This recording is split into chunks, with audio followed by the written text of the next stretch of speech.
नाग पंचमी की कथा। एक नगर में एक सेठ जी रहते थे। उनके 7 बेटे और 7 बहुएं थीं।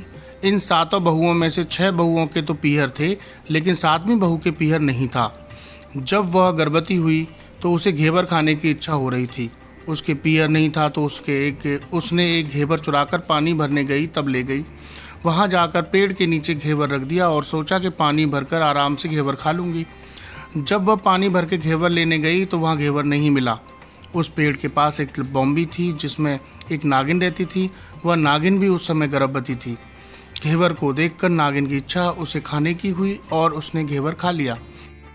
उस नागिन ने सोचा कि यदि साहूकार की बहू मुझे गाली देगी तो मैं उसे डस लूँगी, और यदि कुछ नहीं कहेगी तो इसे बिना पीहर की को पीहर दिखा दूँगी।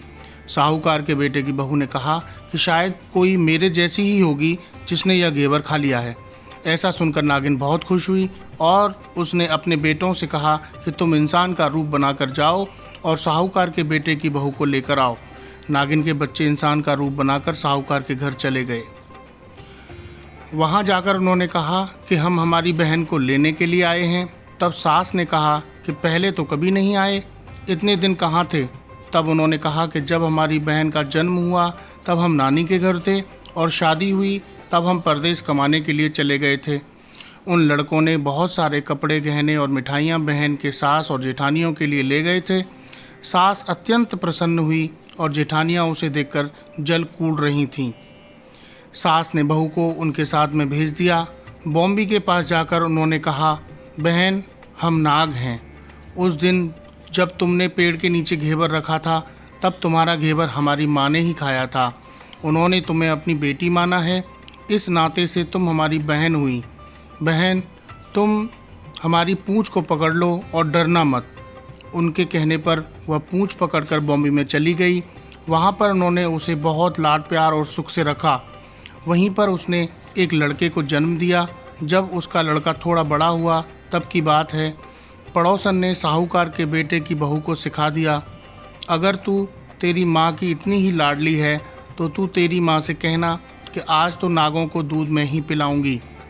पड़ोसन का ताना सुनकर उसे सहन नहीं हुआ और माँ से जिद करके नागों का दूध ठंडा करने लगी।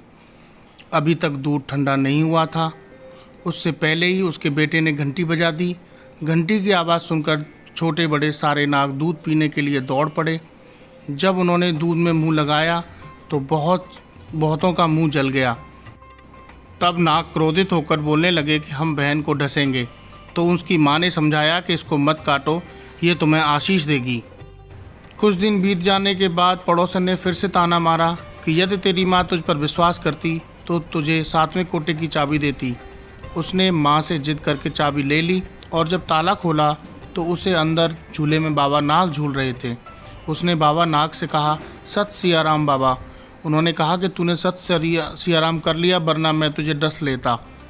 तो उसने कहा, बाबा आप मेरे पिता हो, आप मुझे कैसे डस सकते हो। नाग देवता ने उसे 9 करोड़ का हार दे दिया। माँ ने अपनी बेटी से कहा, बाई तो अब तो बड़े घरों में हाथ डालने लगी, उसे घर पहुँचा दो। नागों ने साहूकार के बेटे की बहू को बहुत से कपड़े गहने दिए और ससुराल पहुँचा दिया। थोड़े दिनों की बात है कि उसका बच्चा झाड़ू तोड़ रहा था। ताई ने कहा, झाड़ू मत तोड़, इतना तोड़ने का शौक़ है तो तेरे नाना मामा के यहाँ से लाया होता। सांपों ने सुन लिया। माँ से जाकर कहा। माँ ने कहा, 2 झाड़ू सोने की बनवाओ, 2 झाड़ू चांदी की बनवाओ। ताइयाँ देखकर जल गईं, कहने लगी, इसके तो ताने मारने से धन बढ़ता है।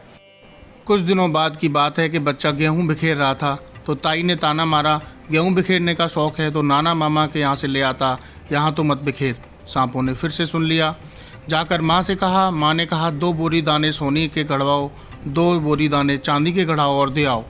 ताइयाँ और चल गईं, कहने लगी, इसे ताने मत मारो, इसका धन बढ़ता है। छोटी जेठानी लकड़ी लेने गई, वहाँ सांप था। उसने सोचा सबसे छोटी को भेजना चाहिए, सांप उसे खा जाएगा तो मुसीबत मिट जाएगी। छोटी बहू को लकड़ी लेने गई तो वहाँ सांप बैठा था। बोली, भैया राम राम। सांप ने झट से बिछुए दे दिए, पहनकर छम छम करती चली गई। जेठानियाँ देखकर जल गईं। 2-4 दिन बाद पान की गड्डियों में एक सांप देखा तो बड़ी जेठानी ने सबसे छोटी वाली को पान लेने भेजा। उसने सोचा आज अवश्य सांप काट लेगा। सांप को देखकर छोटी बोली, भैया घर के क्या हाल चाल हैं, घर में सब ठीक तो हैं, सबको मेरा राम राम कहना। सांप ने मूंदड़ी पहना दी। जिठानियाँ फिर जड़ मुन गईं। उसका पति दुकान से आया तब सिखा दिया कि तेरी बहू के तो सांप बिच्छू से दोस्ती है।